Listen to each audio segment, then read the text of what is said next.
अचानक कुछ दिमाग में आया, गाना आधे घंटे में बन गया, आधे घंटे में गवा गया, एक दिन में तैयारी हुआ, दूसरे दिन रिलीज हो गया। दोस्तों, भोजपुरी इंडस्ट्री के पावर स्टार पवन सिंह फिर से एक बड़ा लकीर खींच दिए। पावर स्टार पवन सिंह के न्यू सॉन्ग आया है कमर दबा दी, जो कि लखनऊ में power star Pawan Singh promotion करते हैं कमर दबा दी सॉन्ग के। तभी पवन सिंह से मिलने के लिए फैन आ जाते हैं, तो पवन सिंह अपने फैन को गले लगा लेते हैं। तो पवन सिंह ऐसा, लोग कहते हैं कि पवन सिंह घमंड करते हैं, लेकिन पवन सिंह ऐसा घमंड नहीं करते, अपने फैन को गले लगा लेते हैं। तो दोस्तों, मैं बता देना चाहता हूं कि पावर स्टार पवन सिंह के एक न्यू सॉन्ग आया है कमर दबा दी, जो कि बहुत ही मज़ेदार सॉन्ग है, जो कि आप सब एक बार सुनिएगा तो बार बार सुनने का मन करेगा। जो कि यह शादी ब्याह में काफ़ी ज़्यादा तबाही मचाने वाला सॉन्ग है, जो कि पावर स्टार पवन सिंह के कुछ ऐसा गाना है जो कि हर कोई सुनना पसंद करता है।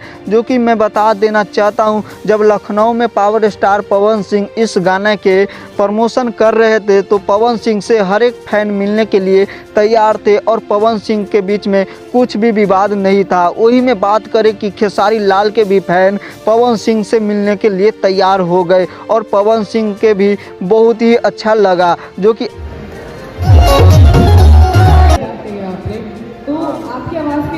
पवन सिंह के न्यू सॉन्ग है कमर दबा दी, जो कि शादी ब्याह में काफ़ी ज़्यादा तबाही मचाने वाला है। जो कि पवन सिंह खुद बोले हैं कि यह मैं एक गाना गाता हूं जो कि हर कोई पसंद करेगा। वही में पवन सिंह के गाना शादी ब्याह में इतना ज़्यादा बजेगा कि पवन सिंह भी सोचेंगे कि मेरा फैन बहुत ही ज़्यादा है। जो कि पवन सिंह को हर कोई गाना सुनने के लिए पसंद करता है। जो कि मैं बता देना चाहता हूँ कि पवन सिंह कुछ ऐसे सॉन्ग गाते हैं, उनके गले के बहुत ही लोग दीवाने हो जाते हैं और पवन सिंह के गाना हर एक गाना हिट हो जाता है। और मैं बता देना चाहता हूं कि यूट्यूब पर कमर दबा दी सॉन्ग कल रिलीज हो चुका है। जो कि आप सभी जाकर यह सॉन्ग सुनिए, बहुत ही मज़ा आने वाला है और पावर स्टार भोजपुरी के सितारे हैं।